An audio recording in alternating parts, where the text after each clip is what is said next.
तो स्टूडेंट, स्वागत है आप सबका हमारे इस यूट्यूब चैनल में। आज की हमारी इस वीडियो में हमारे सामने प्रस्तुत है कक्षा 12 हिंदी के संस्कृत खंड का एक महत्वपूर्ण पाठ महामना मालवीय। और इस वीडियो में हम इस पाठ की संपूर्ण और विस्तृत व्याख्या को देखेंगे। परीक्षा की दृष्टि से भी यह पाठ अत्यंत महत्वपूर्ण है, क्योंकि इस पाठ के कई पैराग्राफ पिछले वर्ष की परीक्षाओं में पूछे गए हैं। तो चलिए, बिना समय नष्ट किए हम अपनी इस वीडियो में इस चैप्टर की संपूर्ण व्याख्या को देखते हैं और समझने का प्रयास करते हैं। तो पहले पैराग्राफ से शुरू किया जाए। तो पहले पैराग्राफ को हम लोग पढ़ते हैं। महामनस्विनः मदन मोहन मालवीयस्य जन्म प्रयागे प्रतिष्ठित परिवारे अभवत्। तो इसका अर्थ हुआ कि महामनस्विना यानी महामना। आप लोग जानते हैं कि मालवीय जी को महामना की उपाधि से संबोधित किया जाता है। तो यही कहा जा रहा है कि महामना मदन मोहन मालवीय का जन्म प्रयाग में प्रतिष्ठित परिवारे अभवत, एक प्रतिष्ठित और सुसंपन्न परिवार में हुआ था। आगे है, अस्य पिता पंडित व्रजनाथ मालवीयः संस्कृतस्य सम्मान्यः विद्वान आसीत्। अब देखिए, इनके पिता की विशेषता बताई जा रही है। कहा जा रहा है कि इनके पिता का क्या नाम था? पंडित व्रजनाथ मालवीय। इनके पिता पंडित व्रजनाथ मालवीय संस्कृत के सम्माननीय विद्वान थे। खुला अर्थ है, बस आप लोग एक बार समझने का प्रयास करिए, अर्थ खुद आप लोगों को समझ में आ जाएगा। अगली लाइन को देखते हैं हम।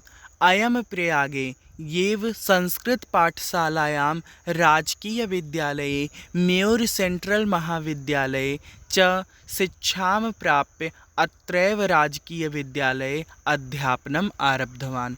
कहा जा रहा है, अयम प्रयागे, यहीं प्रयाग में, संस्कृत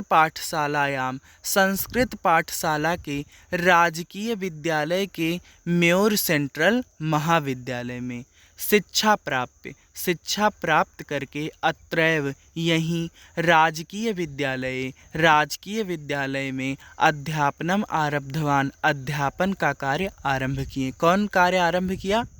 पंडित मदन मोहन मालवीय। तो पूरी लाइन का अर्थ हुआ कि यहीं प्रयाग में संस्कृत पाठशाला के राजकीय विद्यालय के म्योर सेंट्रल महाविद्यालय में शिक्षा प्राप्त करके पुनः यहीं राजकीय विद्यालय में अध्यापन का कार्य आरंभ किए। आगे देखा जाए, आगे कहा जा रहा है, युवक मालवीय स्वकीयेन प्रभावपूर्ण भाषणेन जनानां मनांसि अमोहयत्। युवक मालवीय स्वकीयेन प्रभावपूर्ण भाषणेन, अपने प्रभावपूर्ण भाषण से जनानाम मनांसि, लोगों के मन को अमोहयत, मोहित कर लेते थे। युवक मालवीय अपने प्रभावपूर्ण भाषण से लोगों के मन को मोहित कर लेते थे। आगे है, अतः अश्च सुहृदः तम प्रांग विवाक पदवी प्राप्य देशस्य श्रेष्ठतरां सेवां कर्तुं प्रेरितवन्तः।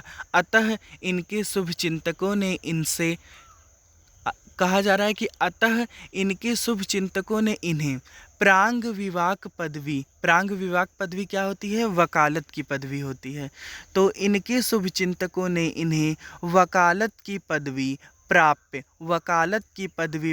करके देशस्य श्रेष्ठतरां सेवां कर्तुं प्रेरितवन्तः, देश की श्रेष्ठतर सेवा करने के लिए प्रेरित किया।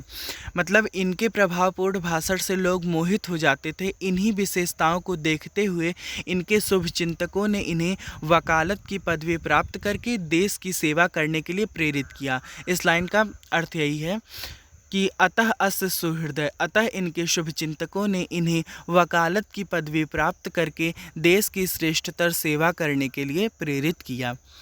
फिर है, तदनुसारम अयम, उनके अनुसार, किसके अनुसार? अपने शुभचिंतकों के अनुसार।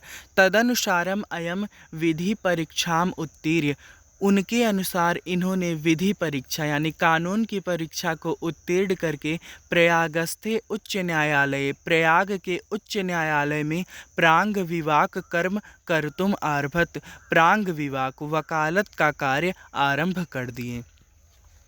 अगली लाइन है, विधेय प्रकृष्ट ज्ञानेन, विधि, कानून के बारे में प्रकृष्ट ज्ञान, मधुर आलाप उदार व्यवहार। देखिए 3 विशेषता इन्हें थी।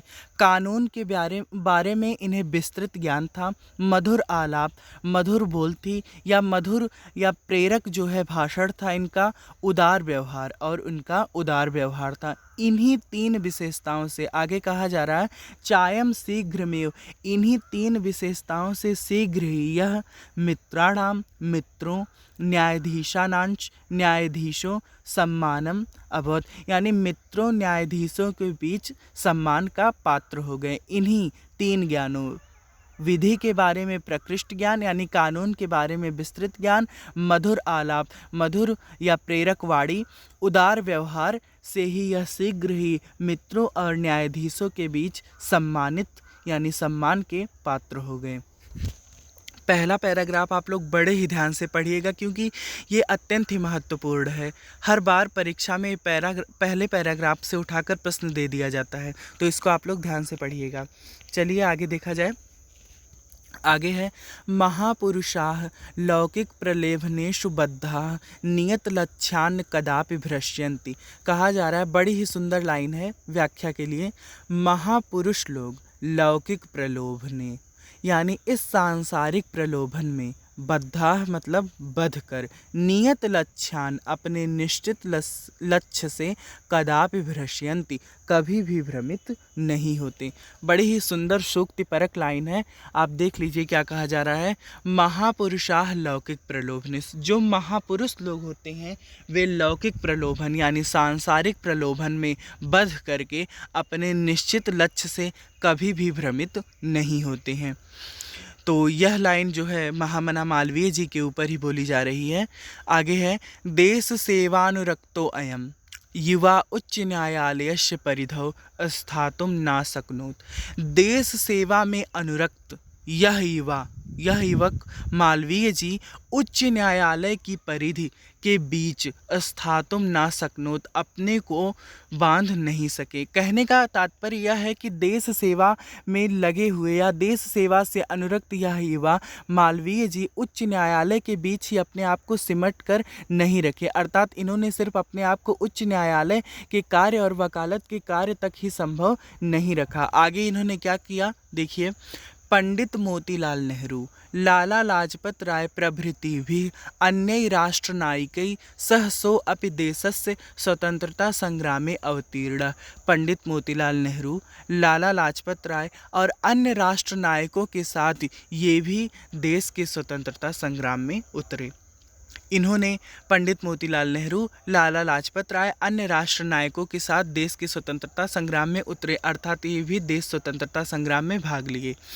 फिर आगे है देहल्यां त्रयोविंशतितमे कांग्रेसस्याधिवेशने अयम अध्यक्षपदम् अलंकृतवान्, यानी दिल्ली के विंशति का अर्थ 20, त्रयो का अर्थ 3, यानी दिल्ली के 23वें कांग्रेस अधिवेशन में अध्यक्ष पदम अलंकृतवान, उस कांग्रेस अधिवेशन में युवक मालवीय जी या मदन मोहन मालवीय जी या महामना मालवीय जी, कुछ भी आप कह सकते हैं, उन्होंने अध्यक्ष पद को सुशोभित किया। फिर आगे है रॉलेट एक्ट इत्याख्यस्य विरोधे अष्ट ओजस्वी भाषणं श्रुत्वा आंग्ल शासकाः भीताः जाता। रॉलेट एक्ट के बारे में आप लोगों ने सुना ही होगा। रॉलेट एक्ट 1919 में पारित एक काला कानून था। तो रॉलेट एक्ट के विरोध में इनके ओजस्वी भाषण को सुनकर, रॉलेट एक्ट के विरोध में युवक मालवीय जी ने जो ओजस्वी भाषण दिया उसको सुनकर आंग्ल शासकाः भीताः जाता, अंग्रेजी शासक भीताः जाता, भयभीत हो गए। फिर आगे है बहुवारं कारागारे निक्षिप्तो अपि अयम वीरः देश सेवां व्रतं न अत्यजत। बहुवारं कारागारे निक्षिप्तो अपि, अनेक बार कारागार में डाले जाने पर भी अयम वीरः, यह वीर देश सेवा व्रत, देश सेवा के व्रत को नहीं त्यागा। देखिए, तो इस तरीके से हमने 2 पैराग्राफ खत्म कर लिया। अब आते हैं लास्ट पैराग्राफ पर। तो कहा जा रहा है कि हिंदी संस्कृत आंग्ल भाषासु अस्य समानः अधिकारः आसीत्, यानी हिंदी संस्कृत आंग्ल का अर्थ होता है अंग्रेजी, हिंदी संस्कृत और अंग्रेजी भाषा पर अस्य समानः अधिकारः आसीत्, इनका समान अधिकार था। किनका समान अधिकार था? मदन मोहन मालवीय जी का। फिर आगे है हिंदी हिंदू हिंदुस्तान। पूरा विग्रह यही होगा, हिंदी हिंदू हिंदुस्तान उत्थानाय अयम निरंतर प्रयत्नम अकरोत्। इन्होंने हिंदी, हिंदू और हिंदुस्तान के उत्थान के लिए निरंतर प्रयत्न किया। शिक्षायैव देशे समाजे च नवीनः प्रकाशः उदेति। कहा जा रहा है कि शिक्षा से ही देश और समाज में नवीन प्रकाश उदित हो सकता है। तात्पर्य यह है कि शिक्षा के माध्यम से ही हम अपने कर्तव्य का बोध कर सकेंगे और अपने पथ पर, अपने लक्ष्य पर निरंतर आगे बढ़ सकेंगे। इसलिए शिक्षा अत्यंत ही महत्वपूर्ण है हम सबके लिए। तो यह युवक मालवीय जी का विचार था, शिक्षा से ही देश समाज में नया प्रकाश उदित हो सकता है। अतः इसलिए श्री मालवीय जी ने इस विचार से प्रभावित होकर श्री मालवीय जी ने वाराणस्यायाम काशी विश्वविद्यालयस्य संस्थापनम अकरोत्। वाराणसी में काशी विश्वविद्यालय की स्थापना किए। फिर है अस्य निर्माणाय अयम जनानां धनम अयाचत। इसके निर्माण के लिए इन्होंने लोगों से धन मांगा। जनाश्च महत्यस्मिन् ज्ञान यज्ञे प्रभुतम धनमस्मै प्रायच्छन्। और फिर आगे है, मतलब कहा जा रहा है कि इसके निर्माण के लिए इन्होंने लोगों से धन मांगा और लोगों ने महामना के इस ज्ञान यज्ञ में अधिक मात्रा में धन दिया। अर्थात इन्होंने इस काशी हिंदी विश्वविद्यालय के निर्माण के लिए धन मांगा लोगों से और लोगों ने इस महामना के महान यज्ञ अर्थात विश्वविद्यालय के निर्माण में अधिक मात्रा में धन दिया। फिर आगे है तेन निर्मितो अयम, उससे निर्मित यह विशाल विश्वविद्यालय भारतीयानां दानशीलतायाः श्रीमालवीयस्य यशसः च प्रतिमूर्तिरिव विभाति। उससे निर्मित यह विशाल विश्वविद्यालय भारतीयानां दानशीलताया यानी भारतीयों की दानशीलता श्री मालवीय जी के यश की प्रतिमूर्ति के रूप में सुशोभित होता है। यह विश्वविद्यालय भारतीयों की दानशीलता और श्री मालवीय जी के यश की प्रतिमूर्ति के रूप में सुशोभित होता है। फिर है साधारण स्थिति को अपि जनः महतो उत्साहेन मनुष्यतया पौरुषेण च असाधारणम अपि कार्यः कर्तुं क्षमः।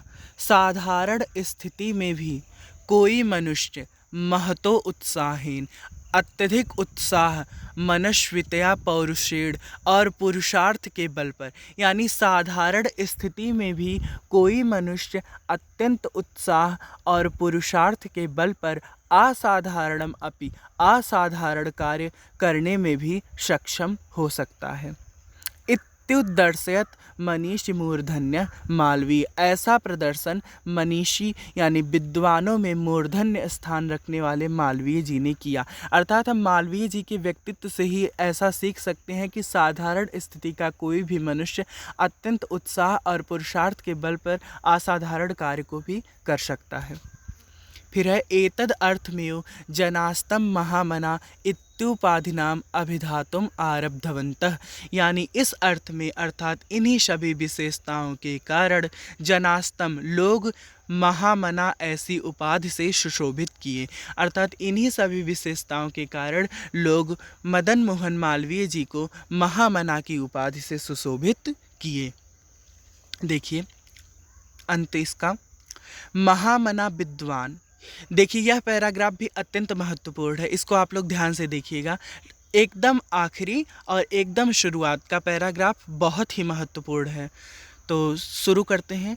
महामना विद्वान वक्ता धार्मिको नेता पदुः पत्रकारश्च आसीत्। महामना यानी महामना मदन मोहन मालवीय जी विद्वान वक्ता धार्मिक नेता पदुः पत्रकारश्च आसीत्। यानी महामना मालवीय जी एक विद्वान वक्ता थे, धार्मिक नेता थे और पदुः यानी चतुर पत्रकार भी थे। और फिर आगे है परमश्च सर्वोच्च गुणः जनसेवैव आसीत्। इनका श्रेष्ठ गुण क्या था? जनसेवा का था। इनका श्रेष्ठ गुण जनसेवा का था।